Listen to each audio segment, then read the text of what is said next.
आज Doubtnut app download करें। Doubtnut पर अपने सभी गणित, रसायन विज्ञान, भौतिक विज्ञान और जीव विज्ञान के डाउट्स का करो सफाया। बस प्रश्न की फोटो खींचो, एक ही प्रश्न को क्रॉप करो और तुरंत वीडियो सोल्यूशन पाओ। अभी डाउनलोड करें। हेलो स्टूडेंट्स, प्रश्न है एक प्रत्यावर्ती धारा परिपथ जिसमें एल, सी और आर श्रेणी क्रम में लगे हैं। अनुनाद आवृत्ति पर ऑप्शन ए है वोल्टता और धारा की कलाएं समान होगी, ऑप्शन बी है वोल्टता धारा से आगे होगी, ऑप्शन सी है वोल्टता धारा से पीछे होगी, ऑप्शन डी है इनमें से कोई नहीं। ठीक है, तो इस प्रश्न को समझने के लिए हमने यहाँ एक आरएलसी परिपथ ले ली है कुछ इस प्रकार से, जहां आर क्या है, यह है प्रतिरोध, एल है प्रेरकत्व तथा सी है संधारित्र की धारिता। इसको एक प्रत्यावर्ती वोल्टेज स्रोत भी से जोड़ दिए हैं जिससे धारा आई प्रवाहित हो रही है। ठीक है, तो हम जानते हैं कि सी परिपथ के लिए प्रतिबाधा जेड इक्वल टू क्या होता है, ये होता है under root r square plus ये होता है एक्सएल माइनस एक्सी पूरे का स्क्वायर। ठीक, जहाँ एक्सएल क्या होता है, ये होता है प्रेरकीय प्रतिघात और एक्सी होता है धारिता प्रतिघात। ठीक है, तथा आर क्या है, यह है परिपथ का प्रतिरोध। और हमें प्रश्न में बोला गया है कि एक प्रत्यावर्ती धारा परिपथ में जिसमें एल, सी, आर श्रेणी क्रम में लगे हैं अनुनादी आवृत्ति पर। ठीक है, तो हम जानते हैं कि अनुनाद की स्थिति पे, ठीक है, किसकी स्थिति पे, अनुनाद की स्थिति पर प्रेरकीय प्रतिघात सेल और धारिता प्रतिघात एक्सी क्या होते हैं, दोनों बराबर होते हैं। ठीक है, कौन सी स्थिति पर, अनुनाद की स्थिति पर क्या होता है, प्रेरकीय प्रतिघात और धारिता प्रतिघात बराबर होते हैं।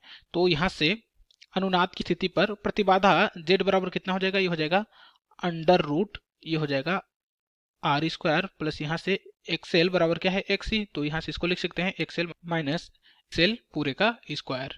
ठीक है, तो यहाँ से कितना हो जाएगा, ये हो जाएगा अंडर रूट आर का स्क्वायर, क्योंकि ये तो क्या हो जाएगा, जीरो हो जाएगा। ठीक है, तो यहाँ से प्रतिबाधा जेड बराबर कितना हो जाएगा, जेड बराबर ही हो जाएगा आर, यानी कि अनुनाद की स्थिति में क्या होता है, आरएलसी परिपथ की प्रतिबाधा प्रतिरोध के बराबर हो जाती है। ठीक है, तथा हम जानते हैं कि शक्ति गुणांक क्या होता है, गुणांक कॉस फाई इक्वल टू होता है, ये होता है आर बटे जेड।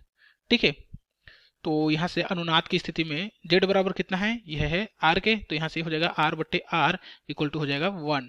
ठीक है, यानी कि अनुनाद की स्थिति पर शक्ति गुणांक कॉस फाई इक्वल टू कितना होता है, ये होता है 1, तथा यहाँ फाई क्या होता है, यह वोल्टता और धारा के बीच का कलांतर होता है। क्या होता है फाई, वोल्टता और धारा के बीच में कलांतर।